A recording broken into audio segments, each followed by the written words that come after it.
A letter from Madagascar. It sounded like beautiful music. My husband and I were heading for our new missionary assignment, the island of Madagascar. We said our last goodbyes and swallowed our tears and fears, trusting that Jehovah would plant us where we would grow. We'll never forget our first congregation meeting and our new assignment. The brother presiding at the Watchtower study seemed as though he were conducting a symphony orchestra. Our grasp of the language was so limited that the spoken word sounded like beautiful music. It would be a long time before we could be sure of what was being said. The first time I understood an auxiliary question, I accidentally answered it out loud. Those sitting close to me heard it, and I had to muffle my laughter with my hands. I was embarrassed, yet excited that I had actually understood something being said. Instead of being the one who was setting an example for others in the ministry, I felt that I was the one being held by the hand. The brothers and sisters lovingly told me how to give an understandable presentation in the field ministry, showing me what to say and which scriptures to use. I remember one day when I was in the ministry, a child called out, "Vaza, vaza!" This is the common Malagasy term for foreigner. We quickened our pace in hopes that other children would not be summoned to bellow out the same refrain. Then a boy scolded the one doing the yelling. "She's not a foreigner," he said. "She can speak our language." The local sister who was with me had to interpret what they said because they were speaking too quickly for me to understand.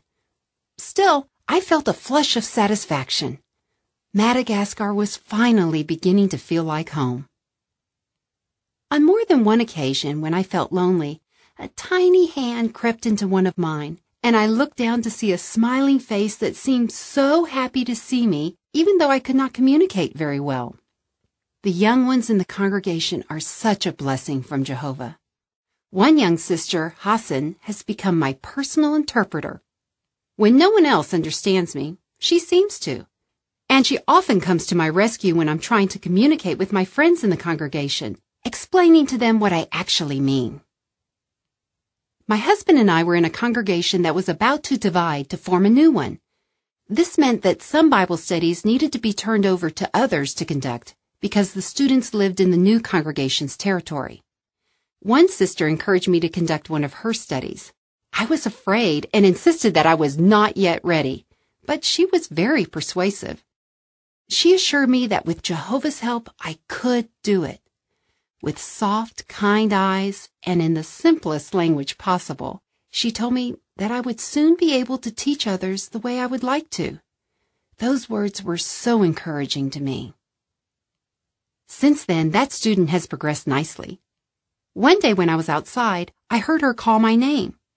She and her husband were on their way to have their marriage legalized. He has begun to study, and they have several spiritual goals that they are trying to attain, including the goal of baptism. That brought me joy, though I know that it is not us, but Jehovah who draws a person to him. We have learned so much in this new assignment. Although we miss our friends and family back home, we feel as though we have brought a part of them here with us. We often speak of them to the brothers and sisters here, and now they even ask about them and about how they are doing. We look forward to the time when our families can unite and meet one another. I still hear music when people speak, but now I understand the words. I'm looking forward to the time when I can add to the music in a harmonious way instead of sounding out rapid notes once in a while like a trumpet. Jesus said, "Never be anxious about the next day, for the next day will have its own anxieties." Matthew 6:34. So, we'll just keep learning one note or one word at a time. And for now, I will keep tuning my ears, mind, and heart so as to be able to work side by side with our patient and loving brothers and sisters here in Madagascar. End of article.